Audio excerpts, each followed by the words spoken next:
Hi everyone, this is Mrs. J. I'm doing a read aloud of Bud Not Buddy by Christopher Paul Curtis, and we're on chapter 17. If you're following along with me in the book, we're on page 198.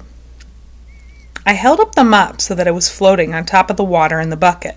I was pretending that I was the underwater boat in the book Mama used to read to me, 20,000 Leagues Under the Sea. "Captain Nemo," I whispered, pretending I was a sailor.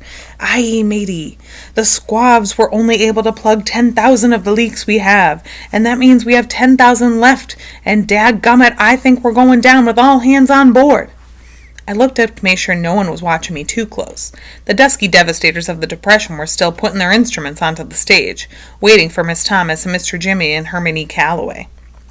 I whispered, "Heavenly Father, all is lost." Then I made the mop sink into the water, drowning Captain Nemo, matey, and all the poor squabs. They went down with a bunch of bubbles and soap, suds, and dirt.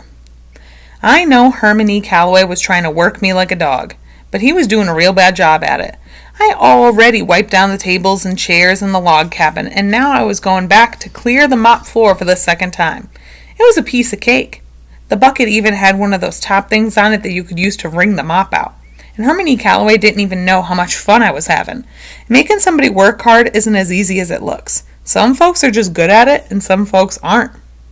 Some folks can look at you and tell if you're even talking about slacking off, and they'll add on some work faster than you could say Jack Robinson. Some folks will find an excuse to strap you, even if you are working as hard as you ever did in your life. I stuck the mop head into the wringer. I pretended I was somebody at a washing machine, not paying attention to what he was doing and getting his whole body pulled through and wrunged out. I let the handle up to see what was left on this poor soul, but before I could check, someone yelled out, 1, 2, 1, 2, 3. I looked up. The thug was brushing his sticks across the ground, across a gold metal thing next to his drums to make it sound like a soft rain was commencing to fall on someone's tin roof.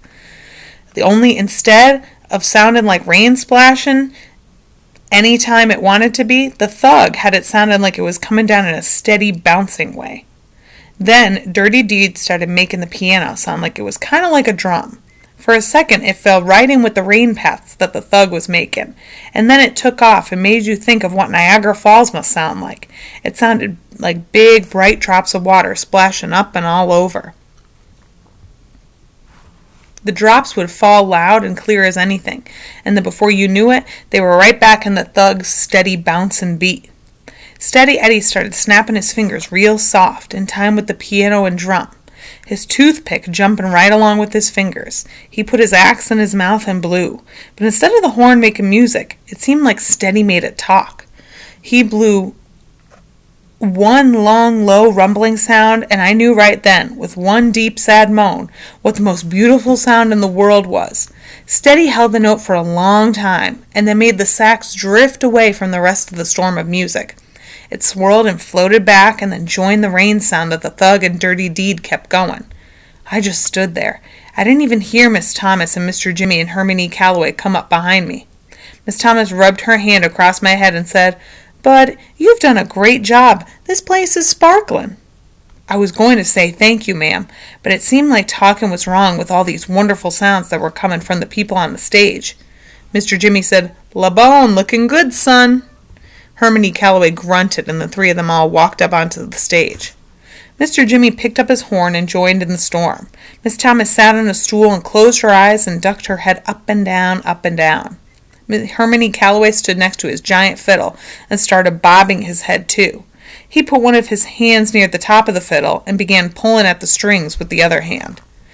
Every time he patted the strings, it seemed like something wide and heavy was walking by slow and easy, or it seemed like he was thunder, soft and far away, but getting closer all the time. All the instruments blended together, and just like the smell in the library, you couldn't tell which one was your favorite. First you'd say it was Mr. Jimmy on the trumpet. Then Doo-Doo Bug's trombone would make you think it was the best. Then Dirty Deed would make the piano sound like water hitting big rocks, and you know there wasn't anything that sounded that good, until Steady Eddie would make the saxophone sing and talk and dance around everyone else. You'd swear that the only sound you'd ever want to hear again. All the while, Hermione Calloway and the thug kept everything moving by making the drums and the giant fiddle pound out a soft, steady beat, like how someone's heart turned up way too loud. You'd have a real time trying to figure out which instrument was your favorite. Until Miss Thomas opened her mouth. While the rest of the band was a storm, she was the sun busting through thick gray clouds. With the first thing she sang, you had to wonder why this band was called Herman E. Calloway and the Dusky Devastators of the Depression, or Herman E. Calloway and the Nubian Nights. It should be called Miss Thomas and the Dusky Devastators of the Depression, and a mean old guy on a giant fiddle. She was so good, she didn't even have to sing real words. Mostly she was saying things like, la-di-la-di-la-di-la-di-la, wee-ha-ho, wee-ha-ho, wee-ha-day. Then Steady Eddie would answer on the saxophone, and before you knew it, the two of them were having a regular conversation. Every once in a while, Mr. Jimmy's trumpet